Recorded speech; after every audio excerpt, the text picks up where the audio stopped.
Shalom, Bapak Ibu yang dikasihi oleh Tuhan. Tentunya kita semuanya memiliki kerinduan yang sama, karena kita sudah lama tidak bertemu satu dengan yang lainnya. Tetapi dalam kesempatan ini, kita kembali boleh bertemu dalam kasih karunia Tuhan Yesus Kristus. Harapan saya sebagai seorang gembala sidang, Bapak Ibu menikmati hidup yang luar biasa bersama dengan Tuhan Yesus Kristus. Damai sejahtera Allah selalu melingkupi kita semuanya, sehingga kita boleh bersuka cita di dalam Tuhan. Persoalan demi persoalan, tantangan demi tantangan, pergumulan demi pergumulan kita boleh lalui bersama dengan Tuhan. Sebagai orang yang dikasihi oleh Tuhan, kita harus tetap punya pemikiran yang benar di hadapan Tuhan, sehingga kita akan tetap melihat mujizat demi mujizat yang Tuhan kerjakan dalam kehidupan kita semuanya. Dalam kesempatan ini, saya kembali menyampaikan kebenaran firman Tuhan yang sangat indah, yang akan membawa hidup kita lebih maju dan lebih berkemenangan lagi. Judul firman Tuhan pada saat ini saya akan memberikan satu tema, diturunkan untuk menjadi pemimpin. Diturunkan untuk menjadi pemimpin. Bapak Ibu yang dikasihi oleh Tuhan, kalau berbicara mengenai kata diturunkan, itu sepertinya kita membuat hidup kita agak sedikit kecewa, membuat hidup kita sedikit tidak nyaman dan sebagainya. Tetapi dalam kesempatan ini kita akan belajar dari kehidupan seorang raja besar, yaitu Daud. Bagaimana waktu dia mengawali karirnya sebagai seorang perwira, sebagai seorang tentara yang baru mengalahkan musuh besarnya orang Israel, yaitu Goliat, pemimpinnya Filistin. Dan di tengah-tengah kejayaannya, di tengah-tengah kesenangan besar itu, tiba-tiba terjadi sesuatu yang menggemparkan dalam hidupnya. Saya akan bacakan di dalam 1 Samuel 18 ayat 13, demikian firman Tuhan. Sebab itu Saul menjauhkan Daud dari dekatnya dan mengangkat dia menjadi kepala pasukan 1.000, sehingga ia berada di depan dalam segala gerakan tentara.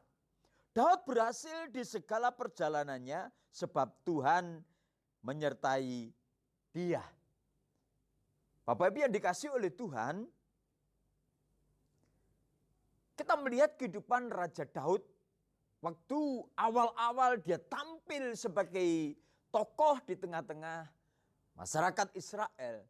Dia mengalami satu mujizat yang luar biasa. Dia bisa mengalahkan musuh besarnya Israel. Dia bisa menumbangkan, menghancurkan dan membunuh Goliat, orang yang sangat ditakuti oleh orang Israel. Tetapi sesudah dia mengalami kemenangan dan dia mulai masuk di istana kerajaan Saul pada waktu itu. Dan Tuhan mempertemukan dia dengan sahabat karibnya, yaitu Nathan. Pada waktu itu Daud mulai menikmati kehidupan yang indah di kerajaan Israel bersama dengan Saul. Dan akhirnya Saul diberi tugas yang luar biasa dan selalu berhasil. Pada akhirnya memicu satu iri hati di dalam dirinya Saul. Yang pada akhirnya Saul merasa tidak nyaman karena dia merasa takut, khawatir kalau kepemimpinannya tergeser oleh Daud. Pada akhirnya Daud memiliki sikap hati yang didasarkan oleh karena cemburu, oleh karena sakit hati, ketakutan, kekhawatiran. Akhirnya Daud yang tadinya bisa menjadi seorang yang berpengaruh di kerajaan, tiba-tiba dia diturunkan menjadi seorang perwira menengah. Dia dikumpulkan bersama dengan perwira-perwira menengah yang lainnya dan dia dikatakan menjadi pemimpin kepala pasukan 1.000. Daud diturunkan levelnya, Daud diturunkan kelasnya, Daud diturunkan kepemimpinannya, jabatannya. Tetapi Daud sungguh luar biasa. Hal ini yang akan kita gali, kita akan pelajari sehingga itu akan menjadi pelajaran buat kita semuanya. Alkitab mencatat peristiwa-peristiwa penting dalam kehidupan hamba-hambanya, dalam kehidupan seseorang untuk kita pelajari, untuk kita gali, untuk kita bisa belajar dari dalamnya. Sehingga waktu itu terjadi dalam kehidupan kita, kita akan melihat betapa Tuhan itu luar biasa. Sehingga dalam peristiwa ini saya ingin menyampaikan hal yang pertama dengan peristiwa yang dialami oleh Daud ini. Bahwa Daud waktu direndahkan, waktu Daud diturunkan jabatannya, Daud tetap memandang Tuhan dengan luar biasa. Sehingga yang pertama yang ingin saya sampaikan pada saat ini kepada kita semuanya.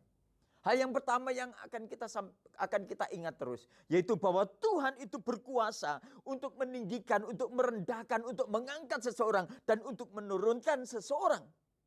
Seperti di dalam 1 Samuel 2 ayat 6 dan ke-7 dikatakan, sebab Tuhan mematikan dan menghidupkan. Ia menurunkan ke dalam dunia orang mati dan mengangkat dari sana. Tuhan membuat miskin dan Tuhan membuat kaya. Ia merendahkan dan meninggikan juga. Bapak Ibu yang dikasihi oleh Tuhan, hal yang pertama yang harus kita ingat bahwa Tuhan itu berdaulat penuh atas kehidupan kita. Dia menghadirkan kita ke dalam dunia ini. Dia memelihara kita, dia menyelamatkan kita. Kemudian dia menaruh kemuliaan atas hidup kita. Sehingga kita dibawa kemana saja. Kita harus mengikut rencana Tuhan itu. Seperti Daud. Waktu dia dibawa naik. Menjadi seorang yang luar biasa pada waktu itu. Tetapi dalam waktu yang sangat singkat dia juga diturunkan. Tetapi Daud punya keyakinan yang sungguh luar biasa. Bahwa Tuhan itu berkuasa untuk merendahkan dan untuk meninggikan. Untuk menurunkan dan untuk menaikkan. Sehingga kita semuanya akan melihat di sini. Ini suatu kebenaran yang sungguh luar biasa. Jadi dalam diri kita harus kita ingat bahwa Tuhan itu berkuasa berdaulat atas hidup kita. Sehingga waktu engkau menghadapi semuanya ini, jangan pernah engkau menjadi kecewa. Kita belajar dari Tuhan. Bagaimana waktu Tuhan datang ke dunia ini. Kita akan melihat bagaimana Tuhan itu direndahkan sampai titik bawah. Di mana Tuhan itu sebagai penguasa surga. Dia diturunkan lebih rendah dari malaikat. Dia diturunkan menjadi manusia. Dan sesudah itu sudah menjadi manusia. Dia menjalankan misi. Dia mengerjakan segala sesuatu. Kemudian dia direndahkan sebagai manusia. Bukan itu, direndahkan sampai mati di atas kayu salib. Dia diturunkan sampai dunia orang mati. Sehingga kita boleh melihat satu teladan yang diberikan oleh Tuhan. Tetapi pada akhirnya firman Tuhan mengatakan, dia ditinggikan lebih dari segala sesuatu. Dia ditinggikan dari segala nama. Nama di atas segala nama. Tidak ada nama yang bisa menyelamatkan. Tidak ada nama yang melebihi kedasatannya selain nama daripada Tuhan Yesus Kristus. Kenapa saudara? Karena Tuhan Yesus memberikan teladan kepada kita semuanya. Dia direndahkan sampai titik yang paling rendah. Tetapi dia taat saja. Itu yang harus kita pahami sebagai anak-anak Tuhan. Bahwa Tuhan itu berkuasa untuk merendahkan dan untuk meninggikan. Dan waktu engkau ditinggikan, kita mengucap syukur. Waktu engkau direndahkan, mengucap syukur. Kita akan lihat yang kedua.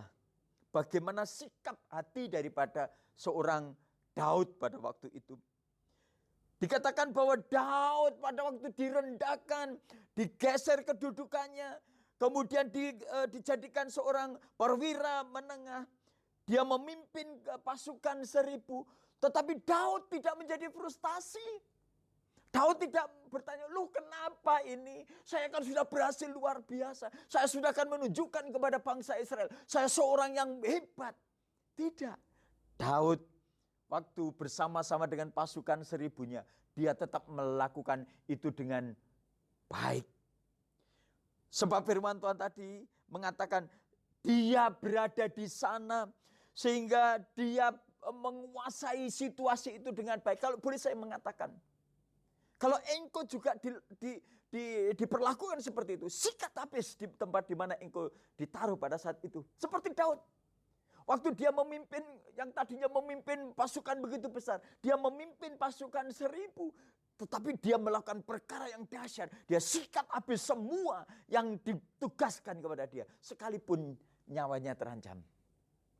Daud tidak gentar. Karena Daud punya keyakinan bahwa dia disertai oleh Tuhan. Sehingga orang-orang yang dipimpin oleh Daud pada waktu itu selalu dibangkitkan semangatnya. Dibangkitkan gelora jiwanya. Sehingga Daud selalu berhasil dalam segala perjalanannya, dalam segala tugasnya. Karena Tuhan menyertai. Daud tidak pernah kecewa dalam hidupnya. Daud tidak pernah mengatakan kok begini, kok begitu. Tidak, dia kerjakan itu. Pada akhirnya Tuhan kembali mengangkat itu. Orang-orang Israel akhirnya tahu bahwa Daud adalah seorang yang sangat luar biasa, sangat hebat. Karena dalam pemikirannya dia selalu berpikir seperti Tuhan lakukan dalam hidupnya. Seperti yang Tuhan rancangkan dalam hidupnya. Dia tidak takut ditaruh di bagian apapun juga. Dia tetap punya sikap hati yang benar. Dia tetap rendah hati. Dia bersama-sama dengan orang-orangnya. Dia bersama dengan pasukan-pasukannya. Dia selalu menjalankan tugas itu dengan baik. Sehingga orang-orang Filistin yang begitu luar biasa, begitu besar jumlahnya. Dan Daud hanya memimpin pasukan 1000. Waktu Saul memberitakan lawan itu, taklukkan itu. Daud selalu mengerjakan dengan baik. Padahal dalam pikirannya Saul, matilah engkau. Matilah engkau bersama dengan pasukanmu. Karena Daud hanya memimpin pasukan 1000 orang saja.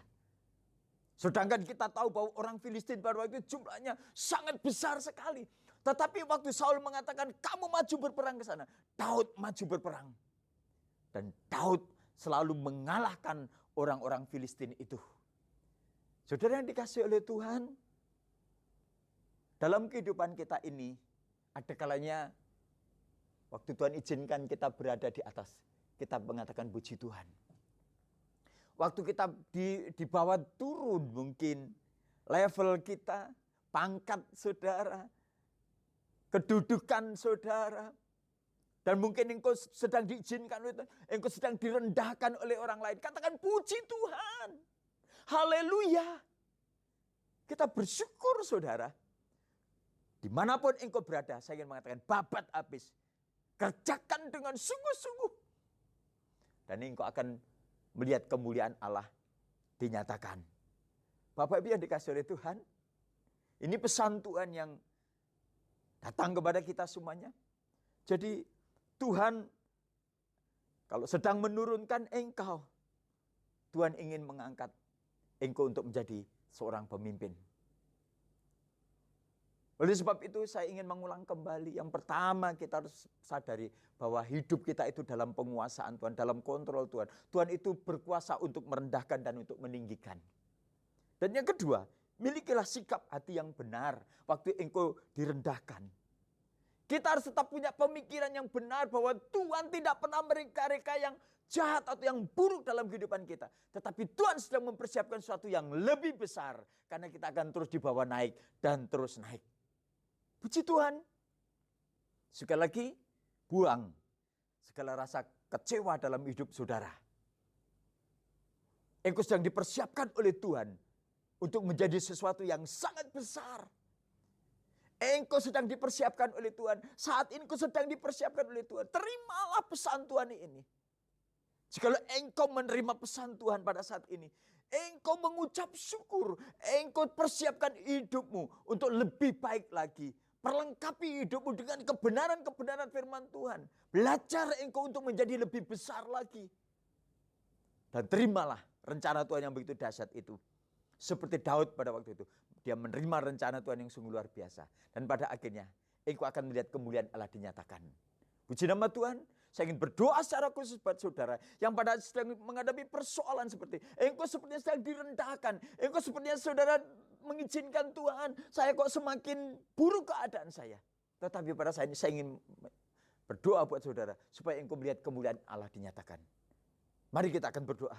Jika engkau sedang menghadapi situasi seperti ini, angkatlah tanganmu dan arahkan kepada kepada alat komunikasi yang ada di tanganmu. Dan dengan iman, terimalah pada saat ini. Dalam nama Yesus, engkau sedang dalam tangan Tuhan. Kalau engkau sedang direndahkan, engkau akan ditinggikan. Kalau engkau sedang dipermalukan, diturunkan derajatmu, engkau sedang menerima kemuliaan Allah.